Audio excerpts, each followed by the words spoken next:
Hey,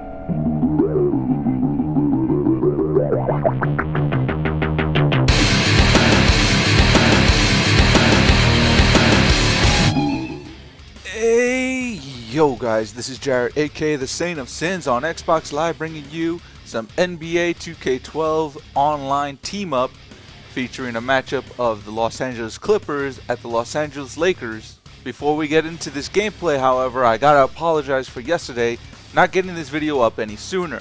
If you're watching this video for any of the Diablo 3 guest passes, please pay attention to the bottom center of the screen, where the codes will be popping up intermittently throughout this video on a small graphic down there. Case in point, right now you can see one of the codes placed upon the screen. Only 2 more to go, so keep watch to see the other 2.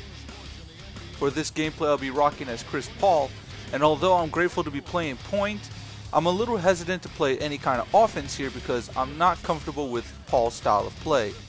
Or rather I should say, I'm not very familiar with his style of play. Beyond distributing the ball, I really don't know whether he's a mid-range kind of guy or an up-close scorer. With Russell Westbrook I have an idea and kind of try to mimic that style as best I can. With Jason Kidd, he fit more my style of play by allowing me to get more mid-range jumpers when he was open. Here I'm not quite sure if that's going to be that big of an option for me or if I should be driving on every pass I receive, because I'm not aware of Paul's effectiveness while shooting in traffic, nor am I aware of how much space he needs in order to nail that jumper. So this is kind of pulling me out of my element, making me less of an offensive threat, and forcing me to play pure ball distributor. I'm personally not against this idea, but now I feel as though I'm a handicap to the team because it's a 4-on-5 offensive drive every time out. That just doesn't strike me as being smart basketball. But coming into this matchup and seeing that I had Paul, I already knew what my game plan was going to be. Feed the post to Blake Griffin. After all, he has the better matchup against Paul Gasol and is such a force on the inside that I want to take advantage of it at all times. If anyone else is open, sure, I'll try and hit them, but mostly I'm looking for Griffin first. And to be completely honest, although I prefer playing the point to be the ball distributor, I was really hoping to get Griffin in this matchup and really work on my inside game.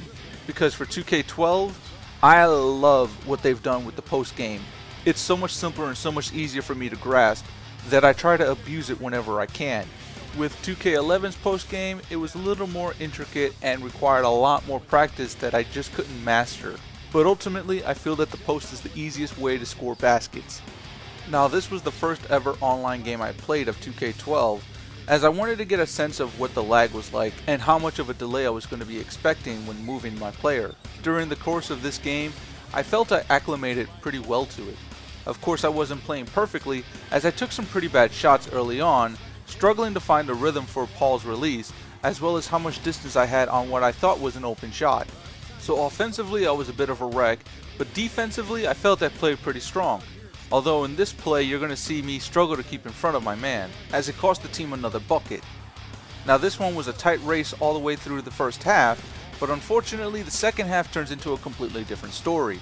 I'm not going to spoil it for you guys, but all I'm going to say is this game doesn't end very pretty despite its promising start. Now I've always enjoyed playing team up mode on the previous 2K games simply because I was never a very social guy and never had the ability to network to actually create or join a crew. I hope to change this for 2K13 and I'm looking for your guys' help on this. Now I'm already making the base assumption that crew mode is coming back for 13. I think everyone's on board with this idea simply because crew mode was a very popular game mode for 2K11. And for me to want to join a crew for the next game is almost based entirely on K-Spade's streaming of his play on the still running 2K11 servers. What can I say, the made men make that game mode look absolutely amazing. Besides, after a while you kind of want to stop running with just randoms and actually get to know some of the people you're playing with. And you kind of want to start developing a sense of team play. After all, basketball is a team sport, and you do have the option of running into other individuals to create teams for online play. Team up mode is just one of these examples. And besides, I actually want a reason to load up my player mode. This year the only incentive for me to actually do it is the achievements. Beyond that, there's no sense in me caring about that feature. So here's what I'm looking from you guys. If you're playing 2K12 and are looking for someone to play with on team up mode, hit me up with a message. More often than not, I'm down for a game of team-up mode. I especially don't have too big a problem with joining up with any random person who's messaging me out of the blue. Hell, why even restrict it to just NBA? If there's any game you want to play with me, just send me a message. You should already know what my gamertag is, because I say it at the start of every video. But in case you don't catch it, it's SAINTofSINS on Xbox Live. So let's start playing together, guys. Let's try and pull together a crew for next season's 2K release. Let's try and build what the made men have for themselves. Let's try and have fun together as a group, rather than suffer alone with a bunch of randoms. Especially those ball-hugging randoms. You know the ones I'm talking about. The guys who end up playing center and want to take the ball up the court, thinking they can use dribble moves like a point guard. The guys who want to force up any and every shot simply because they think they have to be the ones to score in order to get their teammate grade up. And let's not forget my personal favorite, the guy who's so oblivious on the paint that he's constantly getting called for a defensive or offensive 3-second call on pretty much every possession. But you guys don't need me describing these players to you. You've probably played with and against these kind of players before, so you're more than acclimated to them. You probably have many sleepless nights trying to forget about these players. Hell, you probably even have one of these guys sitting on your friends list right now, and it breaks your heart every time you actually have to play with them. Sure, you may like the personality, but overall, you hate that experience of having to carry this guy throughout your entire game. And here I am offering you an out. A chance to play with someone that you know is going to be unselfish. Because as far as my game is concerned, I like to pass the ball first. I like to make sure that everyone's involved in the play. Because the best option isn't always going to be one player, it's got to be the entire team. Another big aspect to my gameplay is defense first. I'm more focused on being defensive than I am trying to be the offensive player of the game. So my goal is to be passive on offense, but absolutely aggressive on defense. That means boxing out whenever I can. That means sticking to my man even when he doesn't have the ball. That means trying to make the right rotation moves. Although sometimes in this game, I didn't quite do that because I wasn't aware of my teammates at all times. But despite my miscues on this game, you can still see that we managed to pull away here in the third quarter. Whatever happened during the half, the Lakers came out completely ice cold. Almost a completely different team here. They got a little more selfish with the ball. They tried to push the pace a little quicker than what they were set up for. They just overall got sloppy, and we didn't give them much of a chance to get back into this game. We also caught big breaks when our defense broke down. Like on this play, you see the rotation going out to Kobe for the 3, and no one was there to cover him. But fortunately for us, he couldn't sink the shot, even when the closest man near him was a zip code away. But this is the type of play that's far too common in team-up. And you know what? If you had some friends playing with you, it makes it a lot easier to understand your teammates' mindsets. Because when everyone's organized and understands their role, they don't have to worry about whether or not they'll be able to touch the ball. They don't have to worry about whether or not they're going to get any kind of offense in. Because that's what a lot of people worry about when they're playing with these randoms. Whether or not they're going to be able to touch the ball and get a chance to help their team score. And defensively, you want to know that your teammates have your back. That they're going to pick up your guy when you fail the assignment. That you're all after the same goal. Not just individual teammate ratings, but rather the big W. That you're all looking for victories here. That you want to have a good time picking up a win rather than trying to find a good time in whatever loss you're being handed. And for my first game of 2K12 online, I don't know if I did all that bad. I mean, yeah, I'm sitting on a B- teammate grade, but I do feel as though I made a lot of mental errors, made a lot of silly passes, and took some pretty bad shots. Hell, by the end of this, I think I was shooting 3 for 8 from the field. I would eventually get better the more I would play, but for this gameplay, I don't think I'm showcasing what it is I actually do on the court. It took a lot of getting used to this game, but now that I think I've figured it out, I'm definitely down with playing with you guys and seeing if we have a good enough chemistry to build up our own crew for next year. I definitely have some other games recorded, and if you're interested in seeing that, I'll definitely throw it up for you guys. I finished with 2 rebounds, 2 assists, and 3 turnovers with 7 points. So with this gameplay winding down, let's turn to our player of the game, Blake Griffin.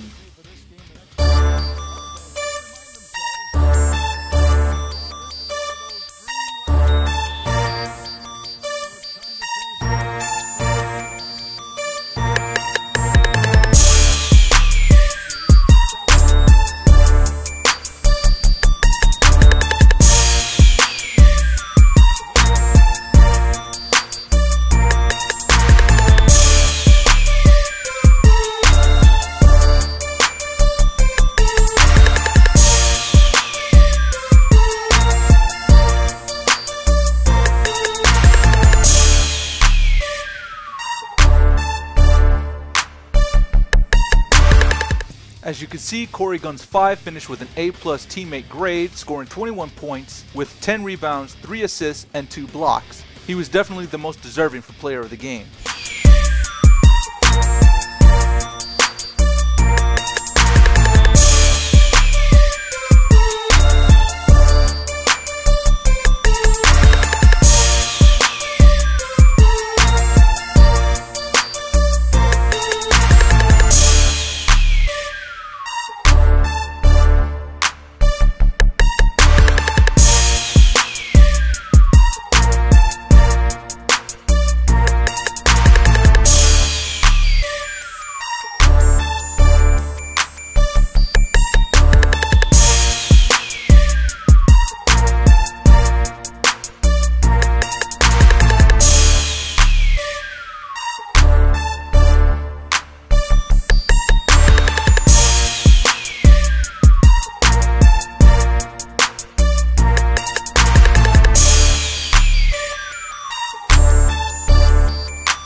So a pretty lopsided victory in this one.